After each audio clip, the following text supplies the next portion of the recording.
नमस्कार ITR India YouTube channel रो जिज्ञासा कार्यक्रम रे मु प्रशांत आपण मानकु स्वागत करूछि। जिज्ञासा एक साप्ताहिक कार्यक्रम अर्थात यह प्रत्येक रविवार दिन प्रसारित हेबो। जिज्ञासा अंतर्गत आमे कोनोसी पुस्तक बा बही को पुनः उपस्थापन करिबु जहाँकि प्रिंट डिसेबल मानक पई उद्दिष्ट। तेबे आजिर आमर पुस्तक बा बहीटीर नाम हेउची अमृतर संतान बाय गोपीनाथ महांती, पढ़ुचंती बबिता राय। जदि आपण आम चैनल टी सब्सक्राइब करि नाहंती तेबे सब्सक्राइब करि दियंतु एवं लाइक करंतु एवं शेयर करंतु। धन्यवाद।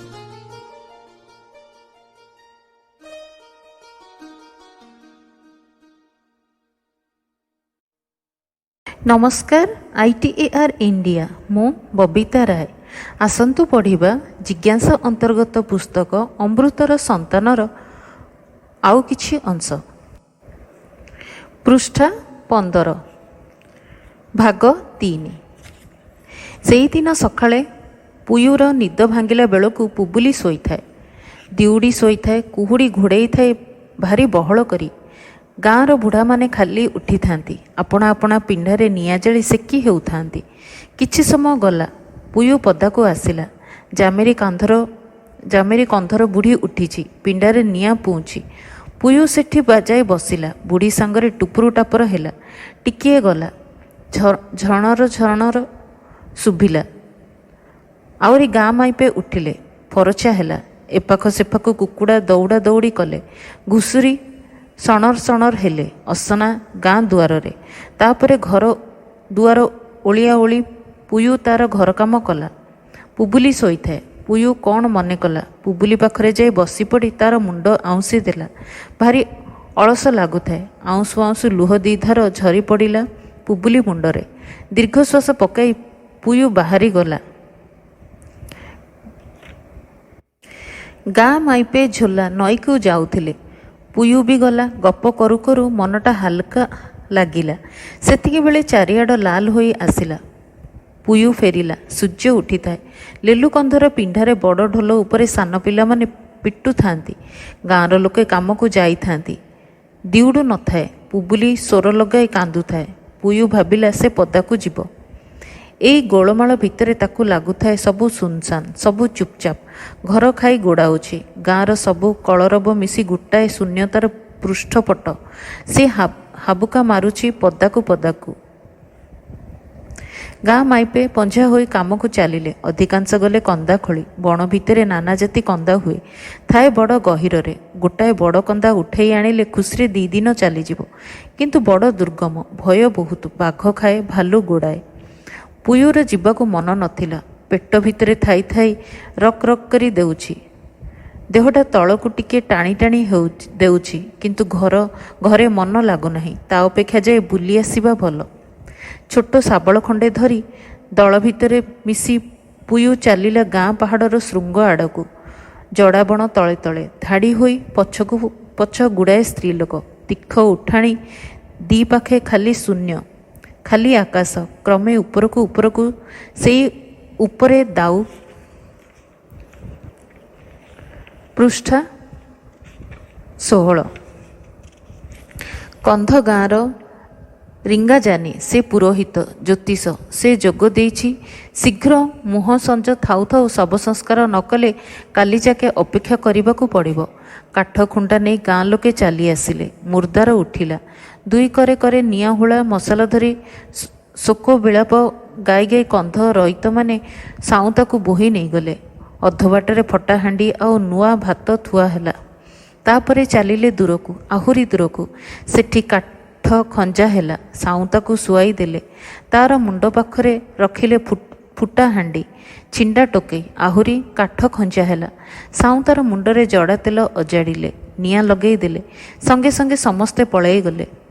एणिकी रहिबार नुहे। समस्ते गाधोई पाधोई मुंडरे तेल लगेई फेरिले। अंधार रातिरे एकुटिया जलिला सरबू साउता। चड़ चड़ कड़ कड़ होई जलिला। भौरी भौरिका अलगा बेणी परी धुआं उठिगला उपरकू। ता तले विकटाल नेलिया ନିଆଁ ଧାସ ନିଆଁର ଲହଡ଼ି ସାଉଁତା ଜଳି ଭସ୍ମ ହେଲା। ଜୀବନ ସତ୍ୟ, ଜୀବନ ସୁନ୍ଦର, ସାଉଁତା ଜଳିଲା। ଭାଗ 4 ପୃଷ୍ଠା 17। ରାତିଟା ସ୍ୱପ୍ନ ପରି କଟିଗଲା। ସକାଳୁ ସମସ୍ତେ ଉଠିଲେ। କାମିକା ଲୋକଙ୍କ ସକାଳ ସେଇ ଚିରନ୍ତନୀ କୋଳାହଳ। ଗୋରୁ ଚରିବାକୁ ଯିବେ, କ୍ଷେତକୁ ହଳ ଯିବ, ମଣିଷ ଯିବେ। ଘରକରଣାର ସତସ୍ତରୀ ରୀତି। ଗାଁର ଗୋଟାଏ ପଟ କୁହୁଡ଼ି ଭିତରେ ଅତିଶୟ ଲାଲ ହୋଇ ସୂର୍ଯ୍ୟ ଉଠିଲାଣି। ସେ ଏଥର ଆଉ ବସେଇ ଦେବ ନାହିଁ। ସବୁ ପୂର୍ବପରି ଚାରିଆଡ଼େ ଚହଳ ପାଟି, କିଛି ବଦଳି ନାହିଁ। ଖାଲି ସାଉଁତାର ଶୋଇବା ଘରୁ ସରୁ ଗଳାରେ କାନ୍ଦଣା ଶୁଭୁଛି ପୁବୁଲିର। ତାର ବି ଘରକରଣା ସରିଯିବ ଏଣିକି। ଯିବ ବୋଲି କେଉଁଦିନୁ ତାର ମନ ହେଲାଣି। କେହି ତାକୁ ଅଟକେଇ ରଖି ନାହିଁ। ଆଜି ସକାଳୁ ସେ ବୁଝିପାରୁଛି ନାହିଁ। ଯାଇ ନଥିଲା। ମା ନାହିଁ, ବାପ ଥିଲା। ବୁଢ଼ା ବାପାକୁ ଛାଡ଼ିଦେଇ ପର ଘର କରିଯିବାକୁ କେମିତି ଲାଗିଥିଲା। ପୁବୁଲି ଯାଇନାହିଁ। ବାପା ନାହିଁ। ଏଥର ସେ ମୁକ୍ତ। କିନ୍ତୁ ଏହିପରି ମୁକ୍ତ କ'ଣ ସେ ଖୋଜୁଥିଲା? ପୁବୁଲି ବୁଝେ ନାହିଁ। ବାପା ବୁଢ଼ା ହୋଇଥିଲା। ପିଲାମାନଙ୍କ ଆଖିରେ ବାପା ବୋଉ କେବେ ବୁଢ଼ା ହୁଅନ୍ତି ନାହିଁ। ତାଙ୍କର ବୟସ ନାହିଁ। ତଥାପି ବାପା ଡାକ ତାର ଗଲା। ବୁଢ଼ୀ ଝିଅ ସେ। ତାର ଏ କୂଳର ଜୀବନ କିଏ ମଝିରୁ କାଟି ଅନ୍ଧାର କରିଦେଲା।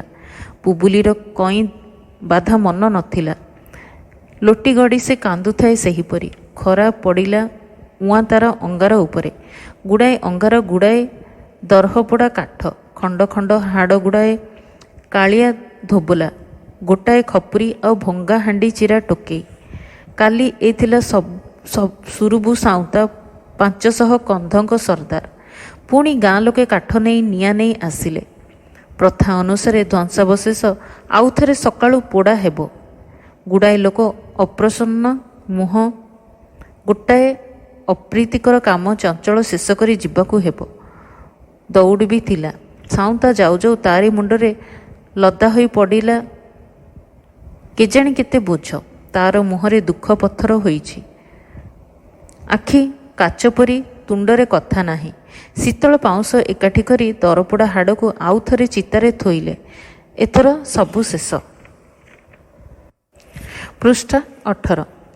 ସ୍ତ୍ରୀ ଲୋକମାନଙ୍କୁ କାନ୍ଦିବାକୁ ଛାଡ଼ିଦେଇ ଆଖି ପୋଛି ପୋଛି ପୁରୁଷମାନେ ପ୍ରସ୍ତୁତ ହେଲେ। କେତେ ବୁଢ଼ା, କେତେ ଭେଣ୍ଡିଆ, ସମସ୍ତେ ରୁକ୍ଷ, ସମସ୍ତେ ସାଉଁତା ଆଗରେ ପିଲା। ସେ କାଳର ଲୋକଟିଏ ଥିଲା ସେ। ପଥର ଉପରେ ଗୋଟିକିଆ ପୁରୁଣା ଓସ୍ତଗଛ ପରି। କିନ୍ତୁ କାମ ଅନେକ ବାକି। ବସି ରହିଲେ ଚଳିବ ନାହିଁ ତ। ବୁଢ଼ା ଜାମିର କାନ୍ଧ ପିକା ଲଗାଇ ଦେଇ ଘାଗଡ଼ା ଗଳାରେ ପାଟି କଲା, କିରେ ବସିଥିବ କିରେ? ଏତିକି ଯେମିତି ସମସ୍ତେ ଅପେକ୍ଷା କରୁଥିଲେ। କାମ୍ବେଲା ଜାନିର ସ୍ମରଣ ହେଲା। ସେ ଗାଁ ପୁରୋହିତ ପାଣ୍ଡୁକନ୍ଧର ଯେ ସେ ଗାର ଦିଶାରୀ କେବଳ ମଦ ନିଶାରେ କାନ୍ଦି ଲାଗିଥିଲେ ରାତି ପାହିଯିବ। ଗାଁର ଚାରିକିଆ ଏକ ପକ୍ଷରେ ଗାଁର ବୁଦ୍ଧିଦାତା ବାରିକ ଭୁର୍ସାମୁଣ୍ଡା ଡମ୍ ଶବ ସଂସ୍କାର ବିଷୟରେ ଯୋଗାଡ଼ କରିବାକୁ ପାଟି କରି ବୁଲିଲା। ମଦହାଣ୍ଡି ଘରକୁ ନିଆଁ ହେଲା। କାନ୍ଧରେ ଟାଙ୍ଗିଆ ପକାଇ ଅନ୍ଧାରର ଭିତରେ ବଣ ଲୋକ ଅଦୃଶ୍ୟ ହୋଇଗଲେ। ଶବକୁ ବେଢ଼ି ବସି ସ୍ତ୍ରୀ ଲୋକମାନଙ୍କର ବିଳାପ ଲାଗିଥାଏ। ମରଣର ସଙ୍ଗୀତ। ସାଉଁତା ସଙ୍ଗୀତ ଭଲ ପାଉଥିଲା। ତାର ଜନ୍ମ ସଙ୍ଗୀତରେ, ମରଣ ସଙ୍ଗୀତରେ। ଅନ୍ଧାର ଘୋଟିଥାଏ। ଘର ଆଗେ ନିଆଁ ଜଳୁଥାଏ। ପିଣ୍ଡାରେ ଫୁସ୍ଫୁସ୍ ଗପ। କେହି ପିଲା ତଳକୁ ଓହ୍ଲାଇ ଯାଇ କୁତୂହଳୀ ହୋଇ ଅନେଇଲେ। ମା'ମାନେ ଆକଟି ଘୋଷାରି ଆଣୁଥାନ୍ତି। ପରିଚିତ ପୃଥିବୀର ଶେଷ କାକର ଖାଇ ସୁରୁବୁ ସାଉଁତା ଶୋଇ ରହିଥାଏ ଆଉ ଅଳ୍ପ ସମୟ। ତାପରେ ତାର ଅବସ୍ଥିତି ରହିବ କେବଳ ମଣିଷର ଭୁଲାମନର ଛାଇ ଆଲୁଅର ବଣ ଭିତରେ। ସେଇଠି ସେ ରହିଥିବ ଦେଖାଛୁଆଁ ପୃଥିବୀରେ, ଯାହାର କଟିଗଲା ଗୋଟାକ ପରେ ଗୋଟାଏ ହୋଇ 4 ବର୍ଷ। ଦଉଡ଼ୁ ଶବ ସଂସ୍କାର ବନ୍ଦୋବସ୍ତ କରିବାକୁ ଯାଇଥାଏ। କାନ୍ଦୁଥାନ୍ତି ତିଉ ଆଉ ପୁବୁଲି। ପିଉକୁ କୁଣ୍ଢେଇ ଧରିଥାଏ ଜାମିର କନ୍ଧର ବୁଢ଼ୀ। ଛି ମା, ଅସଜ ମଣିଷ ତୁ। ଏମିତି ଅଧୀର ହୋଇ କାନ୍ଦ ନାହିଁ, ଭଲ ନୁହେଁ। ପିଉର କଇଁ ଉଠୁଥାଏ। ଶ୍ୱଶୁର ତାର ବାପଠୁ ବଳି। ବାପା ପିଲାଦିନୁ ମରିଥିଲା। ସାଉଁତା ଗେହ୍ଲେଇ ଡାକେ, ପୁୟୁ ମୋର ଫୁଲର ରାଣୀ, କୁଆଡ଼େ ଗଲୁ ପୁୟୁ? ପୁୟୁର ପେଟ ଫୁଲେ। ଦିନୁ ଦିନ ଆଗ୍ରହରେ ସେ ଅନାଏ ସ୍ୱାମୀ ମୁହଁକୁ। ସ୍ୱାମୀ ତାର ଆଗ୍ରହ ବୁଝେ ନାହିଁ, ହସି ଦେଇ ଚାଲିଯାଏ କାମରେ। କିନ୍ତୁ ସାଉଁତା ଭିନେ। ପୁୟୁର ଗୋଡ଼ଠୁ ମୁଣ୍ଡ ଯାକେ ଚାହିଁ ମୁଣ୍ଡ ହଲାଉଥାଏ ସାଉଁତା। ସେମିତି ସେ ପଥର ଉପରେ ବସି ରହି ସାଉଁତା ଧୁଙ୍ଗିଆ ଲଗେଇ ଦେଇ ତୀକ୍ଷ୍ଣ ଦୃଷ୍ଟିରେ ଚାହୁଁଥାଏ ପୁୟୁକୁ। ବେଳେବେଳେ ହଠାତ୍ ତାର ମୁହଁ କଅଁଳ ହୋଇଯାଏ, ଫୁଟେ ସରଳ ଶିଥିଳ ହସ। ସେ ବେଶୀ କହେ ନାହିଁ, ତାର ମୁହଁର ଛବି ବୁଝାଏ ତାର ମନର କଥା। ପୁୟୁ ଖୁସି ହୁଏ। ପୃଷ୍ଠା 19। ସେହି ବୁଢ଼ାଟା ସେ ଆଜି ନାହିଁ, ଯାହାକୁ ପ୍ରତୀକ୍ଷା କରି ଏତେ ଅନାଇ ରହିଥିଲା ବୁଢ଼ା। ଦିନେ ନା ଦିନେ ସେ ଜନ୍ମ ହେବ, କିନ୍ତୁ ବୁଢ଼ା ଦେଖିପାରିଲା ନାହିଁ। ପୁୟୁ କାନ୍ଦୁଥାଏ। ପୁଣି ବେଳେବେଳେ ଆସୁଥାଏ ଅଜଣା ଭୟ। ଅନ୍ଧାର ଘୋଟିଲାଣି, ପଡ଼ି ରହିଛି ଶବଟା। ସେ ତ ସାଉଁତା ନୁହେଁ। ପୁୟୁର ମନ ହୁଏ ସେ ଘର ଭିତରେ ଯାଇ ଶୋଇପଡ଼ିବ। କିନ୍ତୁ ସେ କାନ୍ଦେ। କାନ୍ଦଣା ଗୀତରେ ସ୍ୱର ମିଳେଇ ଗାଇ ଗାଇ କାନ୍ଦିଲେ କାନ୍ଦଣା କି ଭୟ କିଛି ଜଣାପଡ଼େ ନାହିଁ। ପୁବୁଲି ବି କାନ୍ଦୁଥାଏ। ସେ ଜନ୍ମଦିନୁ ବାପାଙ୍କୁ ଦେଖି ଆସିଛି ଏକା ରକମର। ତାର ବାପା କେବେ ଭେଣ୍ଡିଆ ହୋଇ ନଥିଲା। ବାପା ତାର ଗୋଟିଏ ସମ୍ପତ୍ତି, ଏତିକି ମାତ୍ର। ମା ମରିଗଲା। ତାପରେ ସେ ବୁଲି ବୁଲି ବଢ଼ିଛି। ସାହିର ବୁଢ଼ୀମାନେ କେଡ଼େ ସ୍ନେହୀ। କନ୍ଧ ସାହିରେ ସମସ୍ତେ ସମସ୍ତିଙ୍କର ପିଲା। ତା ଛଡ଼ା ଗାଁର ଟୋକିମାନେ ଦଳର ଝିଅ। ସେ ଏକୁଟିଆ ଜଣକର ନୁହେଁ। କିନ୍ତୁ ବାପା ତାର ଆଶ୍ରିତ। ରାନ୍ଧ ଦେବାକୁ, ପାଣି ତତେଇ ଦେବାକୁ, ବୋଲହାକ କରିବାକୁ, ଏତିକି ସମ୍ବନ୍ଧ ତାଙ୍କର। କୁଳପତି ସାଉଁତା ଅଦିନିଆ ଝିଅ ସଙ୍ଗେ ବେଶୀ କଥାଭାଷା ହୁଏ ନାହିଁ। 80 ବରଷରେ 2ଟା ସ୍ତ୍ରୀ ତାର ମଲେ। 10ଟା ପିଲା। ଜ୍ୱର, ଛାତି ବଥା, ଜ୍ୱର ଆଉ କେତେ ରୋଗ। ତାପରେ ପୁଅ ଝିଅ 2ଟା ଜମ ଅଇଁଠା। ପୁଅ କଥା ସେ ବୁଝିପାରେ। ପୁଅ ତାର କାମର ସଙ୍ଗୀ। ଝିଅ ଖାଲି ବୋଲହାକ କରିବାକୁ। ପରଗୋତ୍ରୀ ଝିଅ, ବେଶୀ ସମ୍ବନ୍ଧ ନାହିଁ। କିନ୍ତୁ ଏଇ ନୀରବତା ଭିତରେ କେଉଁଠି ଥିଲା ଗୋଟିଏ କୋଳାହଳମୟ ଅନ୍ତରାଳର ସମ୍ବନ୍ଧ। ଆଜି ଟାଣି ଓଟାରି ହୋଇ ଛିଣ୍ଡି ଯାଉଛି। କେଉଁଦିନ ତାର ବିରାଟ ହାତ ପାପୁଲିଟା ଝିଅ ମୁଣ୍ଡରେ ପିଟି ପିଟି ଘାଗଡ଼ା ଗଳାରେ ସେ କହିଥିଲା, କୋଉଠୁ ଏତେ ଧୂଳି ଲାଗିଛି। ଏମିତି କେତେ ଦିନକର କଥା। ସବୁ ମିଶି ବାପା, ସେହି ବାପା ଆଜି ନାହିଁ। ଯେଉଁଠି ସବୁ ପୂର୍ଣ୍ଣ ହୋଇଥିଲା ସେଠି ଖାଲି ନାହିଁ। ଅଭାବ ସହି ହୁଏ ନାହିଁ। ପ୍ରାଣ ଭିତରୁ ଦୁଃଖର ଗର୍ଜନ ବାହାରେ। ପୁବୁଲି ରଡ଼େ। ତାର କାନ୍ଦୁରା ମନ ଉପରେ ଶୀତଳ ହାତ ବୁଲେଇ ଯାଏ ଗାଁ ସ୍ତ୍ରୀ ଲୋକଙ୍କର ଐକ୍ୟତାନ ବିଳାପ। ସେ ସତେକି ରୁନ୍ଧରଖା ଅନ୍ଧାର ଭିତରେ ବାଟ ଦେଖାଏ। ପୁବୁଲି କିଛି ସମୟ ବେସୁରା ହୋଇ କାନ୍ଦି ଗଡ଼ି ପୁଣି ପ୍ରାଚୀନ କାନ୍ଦଣାର ଛନ୍ଦରେ କଣ୍ଠ ମିଳାଇ ଦେଇ ଆଗେଇ ଚାଲେ। ନିଙ୍ଗେ ଓୟା ତାଣାକି, ନିଙ୍ଗେ ତିଞ୍ଜା ତାଣାକି, ପାପୁ ତାତିଆ କୁତାନି ଦୁଡ଼ିକି, ତାମ୍ବେରା କୁତାନି ଦୁଡ଼ିତି, ନହୋଇ ହାତିଆ ନା ପାପୁ। ପୃଷ୍ଠା 20। ଦାଉ ହୋଇ ସୂର୍ଯ୍ୟ ଜଳୁଛି। ଦି ପାଖରେ ଶୂନ୍ୟରେ କୁହୁଡ଼ିର ସମୁଦ୍ର। ତାହାରି ତଳେ ଛପି ରହିଛି କେତେ ଅଗନାଗ୍ନି ବନସ୍ଥ।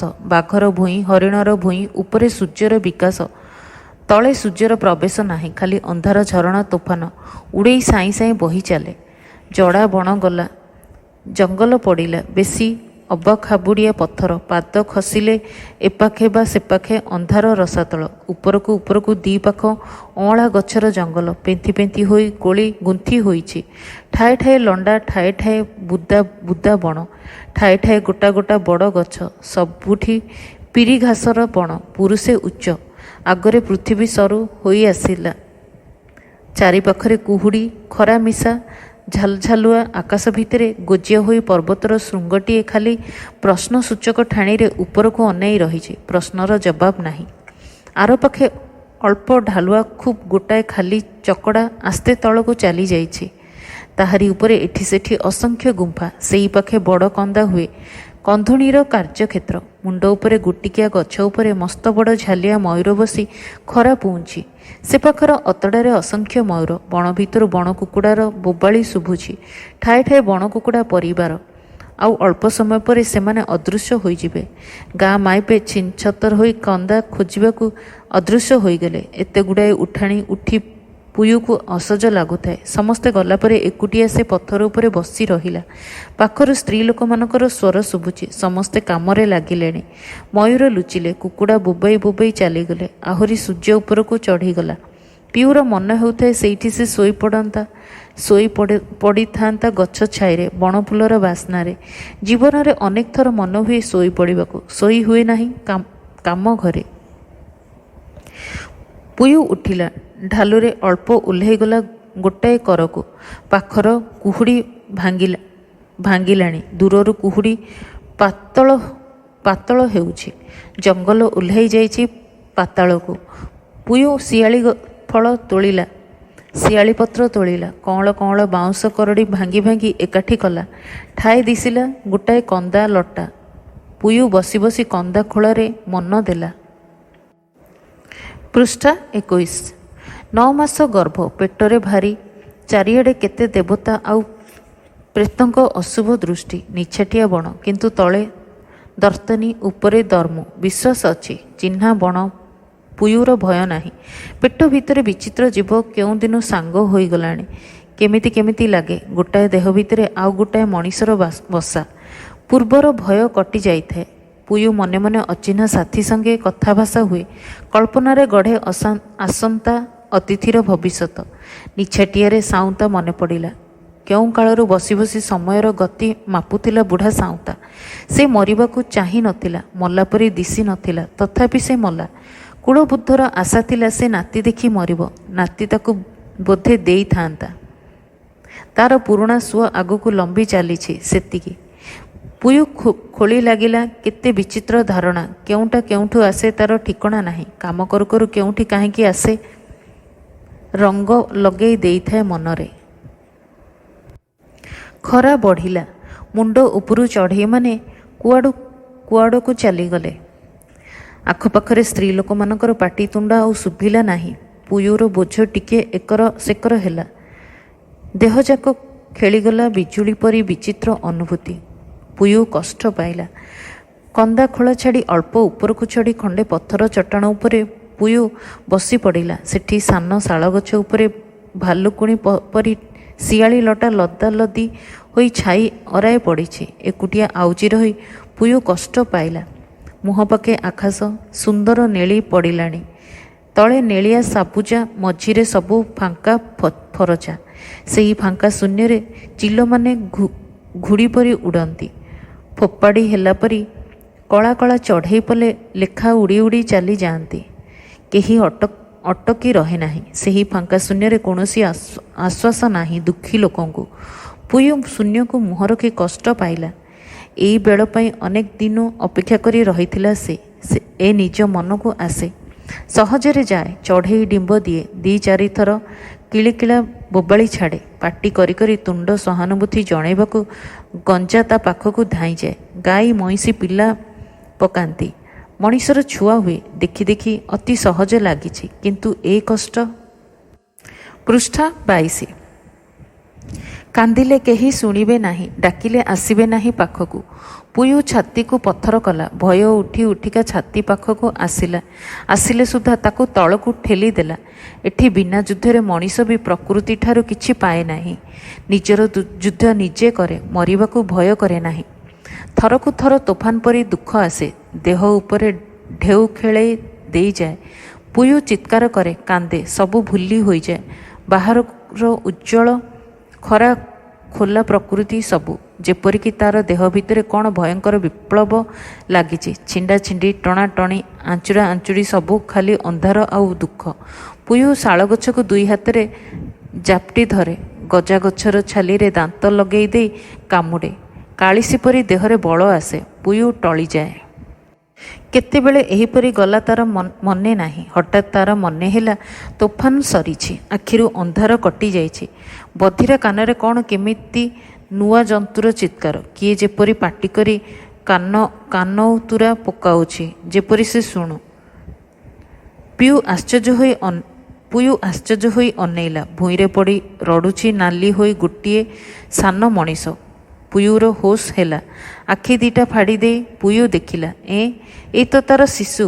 ଏଇ ତାର ଅନ୍ତର ଭିତରେ ଏତେ ଦିନ ଲୁଚକାଳି ଖେଳୁଥିଲା। ଏଇ ତାର ଗୋଟାଏ ସୁଦ୍ଧା ତାରି ରକ୍ତ ଆଉ ମାଂସ ଭିତରୁ ଖଣ୍ଡେ। ତୋଫାନ ପଛର ମଳିନ ମୁହଁରେ ସ୍ନେହ ଆଉ କୁତୂହଳ ଗୁରେଇ ତୁରେଇ ପୁୟୁ ଦେଖିଲା ଗୋଟାଏ ସୁଦ୍ଧା ନାଲି ସକାଳର ସୂର୍ଯ୍ୟ ପରି ମିଟି ମିଟି ଯୋଡ଼ିଏ ଆଖି, ପାହାନ୍ତି ପହରେ ଛାଇ ତଳର ଗହୀର ଝୋଲା ପରି ଗୋଡ଼ ହାତ ଛାଟୁଛି, ଅଣ୍ଡାଳି ହେଉଛି। 4000 ଫୁଟ ଉଚ୍ଚ ପର୍ବତ ଉପରେ ନୂଆ ଜନ୍ମ ହୋଇଥିବା କନ୍ଧଘର ପୁଅ। ହାତ ବଢ଼େଇ ପୁଅଟିକୁ ଧରିଲା। ଅବଶ ଦେହରେ ବଳ ଆସିଲା, ମନ ଭିତରେ ଅନେକ ବୁଦ୍ଧି ଆସିଲା। ଦେଖାଦେଖି ଶିଖାଶିଖି ବହୁତ କଥା ପୁୟୁ ଜାଣେ। କେତେବେଳେ ପରେ ପୁୟୁ ଉଠିଲା। ପିଲାର କାନ୍ଦଣା ବନ୍ଦ ନାହିଁ। ସୂର୍ଯ୍ୟ ମୁଣ୍ଡ ଉପରେ ଚଢ଼ିଲାଣି। ବଣ ଉପର ଠାଏ ପିକାଠାଏ ଜିକି ଜିକି। ପୁୟୁକୁ ଦୁର୍ବଳ ଲାଗୁଥାଏ। ଏକୁଟିଆ ପୁୟୁ ତାର ପିଲାକୁ ଛାତିରେ ଜାକି ଧରି ଉଠି ଠିଆ ହେଲା। ମୁଣ୍ଡର ବାଳ ଅଲରା ହୋଇ ଲମ୍ବି ଯାଇଛି। କୋତରା ଲୁଗାର ଅବସ୍ଥା ନାହିଁ। ପୃଷ୍ଠା 22। ଦେହରୁ କଳାପାଣି ବୋହି ପଡ଼ୁଛି, କିନ୍ତୁ ଛାତି ତାର ଫାଙ୍କା ନୁହେଁ। ଛାତିରେ ଛୁଆ, ତାର ପହିଲି ଛୁଆ ପୁଅ। ଦୁର୍ବଳ ହାତରେ ଧାର ପଥର ଧରି ନିଜେ ପୁୟୁ ପିଲାର ନାହି କାଟିଦେଲା। କଟା ଜାଗାରେ ବୋଳିଦେଲା ଚିହ୍ନା ଔଷଧ ଗଛର ପତ୍ର। ନିଜେ ଖଣ୍ଡେ ଔଷଧ ଚେର ଖାଇଲା। ତାର ପିଲା ମୁହଁରେ ଗୋଟାଏ ପତ୍ରର ରସ ଚଟେଇ ଦେଲା। ଏତକ କନ୍ଧ ଦେଶରେ ସାଧାରଣ ଜ୍ଞାନ। ପାଦ ତଳେ ଔଷଧ। ପୁଅକୁ ଜାକି ପୁୟୁ ଫେରି ପଡ଼ିଲା। ଅପରିଷ୍କାର ହୋଇ ଗାଁକୁ ଫେରିଯିବାର ନୁହେଁ। ଅଧ ବାଟରେ ଜଡ଼ା ଜଙ୍ଗଲ ଭିତରେ ତଳର ଝରଣାରୁ ଓହ୍ଲାଇ ଯିବାକୁ ଆଉ ଗୋଟିଏ ବାଟ ଅଛି। ସେହି ବାଟେ ବାଟେ ଅତଡ଼ା କରେ କରେ ଆସ୍ତେ ଆସ୍ତେ ସେ ଓହ୍ଲାଇଲା। ଆସ୍ତେ ଆସ୍ତେ ଦୁର୍ବଳ ଲାଗୁଥାଏ, କିନ୍ତୁ ପଥରକୁ ପଥର ଓହ୍ଲାଇ ପଡ଼ିବାକୁ ତାର ପାଦ ଥରେ ନାହିଁ। ସବୁଥିରେ ସତର୍କ ହେବାକୁ ପଡ଼ିବ ତାକୁ, କେବଳ ଏଇ ପୁଅ ପାଇଁ। ଗୋଟିଏ ହାତରେ ତାକୁ ଧରି ଆର ହାତରେ ବାଟ କରର ଗଛକୁ ଲଟାକୁ ଧରି ଧରି କାନ୍ଥ ପରି ଅତଡ଼ା ବାଟେ ସେ ତଳକୁ ଓହ୍ଲାଇ ପଡ଼ିଲା। ସର୍ବଜୟା ମାତୃମୂର୍ତ୍ତି। ନିଛାଟିଆ ଝରଣା କୂଳ। ଗାଧୁଆ ବେଳେ ପଡ଼ିଗଲାଣି। ପଥୁରିଆ ଧାର, ସେଥିରେ ବାଲିସରା। ଖାଲି ଦିପାଖେ ଜଙ୍ଗଲ ଭର୍ତ୍ତି। ଏପାଖେ ସେପାଖେ ଦେଖିଲା ଝୋଲା କୂଳରେ ଶିଆଳି ପତ୍ର ପରି କଅଁଳ ପିଲାକୁ ଶୁଆଇ ଦେଲା। ନିଜେ ଝୋଲାରେ ବୁଡ଼ି ବୁଡ଼ି ଗାଧୋଇଲା, ଲୁଗା ଧୋଇଲା, ପିଲା ଉପରେ ପାଣି ଛିଞ୍ଚିଦେଲା। ତାପରେ ସଫାସୁତୁରା ହୋଇ ପିଲାଟିକି ଛାତିରେ ଜାକି ପୁୟୁ ଗାଁକୁ ଚାଲିଲା। ତେବେ ପର୍ବତ ଉପରେ ଏକୁଟିଆ ସେ ମରଣ ସଙ୍ଗେ ଯୁଦ୍ଧ କରି କ୍ଷତବିକ୍ଷତ ହୋଇଥିଲା, ତା ପୁୟୁର ମନେ ନାହିଁ। ସେ କେଉଁ ଅତୀତର କଥା। ସେ ନାଲି ସୂର୍ଯ୍ୟ ପରି ନାଲିଆ ପୁଅର ମୁହଁକୁ ଅନେଇଲା। ଇଏ ତାର ଜୀବନର ସକାଳ। ସେ ପୁଅର ମା। ସେ ଭାଗ୍ୟବତୀ। କେଉଁଦିନେ ସେ ଧାଡ଼ି ଯୁବତୀ ହୋଇ, ହଳଦୀ ବୋଳି ହୋଇ, ମୁଣ୍ଡରେ ଫୁଲ ମାରି ବାୟାଣୀ ପରି ଚଇତି ପର୍ବରେ ଗୀତ ଗାଇ ଗାଇ ମନର ମଣିଷ ଖୋଜି ଖୋଜି ବୁଲୁଥିଲା। କାହିଁକି ପ୍ରଜାପତି ପରି ପବନରେ ପକ୍ଷୀ ଖୋଲି ଦେଇ ଉଡ଼ି ବୁଲୁଥିଲା। ଅତୀତର କଥା ସେ ଜାଣେ ନାହିଁ, ଖାଲି ଜାଣେ ସେସବୁ ପ୍ରଶ୍ନର ଜବାବ ପାଇଛି। ସେ ମଣିଷ ଛୁଆର ମା। ସେ ଦର୍ତ୍ତନୀ। ଦର୍ମୁ ତାର କୋଳରେ। ସେତେବେଳେ ଖରା ନଇଁ ଆସିଲାଣି। ପୁବୁଲିର ରନ୍ଧା ସରିଥାଏ। ଦିହୁଡ଼ ଖାଇ ସାରିଥାଏ। ଧୀରେ ଧୀରେ ତା ମନରେ ଆଶଙ୍କା ଆସୁଥାଏ, ଏତେବେଳେ ଯେ ପୁୟୁ ଫେରିଲା ନାହିଁ କାହିଁକି? ଥରକୁ ଥର ସେ ଭାବେ। ଟାଙ୍ଗିଆ କାନ୍ଧରେ ପକାଇ ବର୍ଚ୍ଛା ନଳୀ ଧରି ବଣ ଆଡ଼େ ଖୋଜିଯିବ। କିନ୍ତୁ ପୁଣି ଭାବେ, ହୁଏତ ଆଶଙ୍କା ଅମୂଳକ।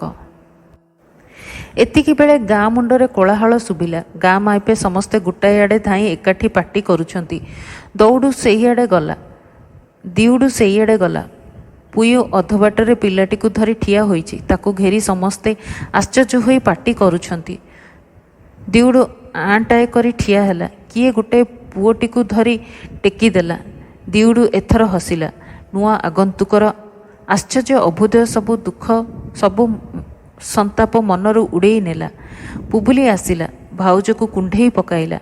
ଗାଁଯାକ ସ୍ତ୍ରୀ ଲୋକଙ୍କର ପଟୁଆରରେ ମିଶି ପୁୟୁ ଆପଣା ଘର ଆଡ଼କୁ ଗଲା। ଲାଗୁଥାଏ ଯେପରି ସେ ଗୋଟାଏ ଅତି ଆଶ୍ଚର୍ଯ୍ୟ କଥା କ'ଣ କରିଦେଇଛି, ଯାହାର ତୁଳନା ସମଗ୍ର ଦେଶରେ କେଉଁଠି ନାହିଁ। ସାନ ପୁଅ କାନ୍ଦୁଥାଏ, ପୁୟୁ ହସୁଥାଏ। ଆଜି ପାଇଁ ଏତିକି। ଧନ୍ୟବାଦ।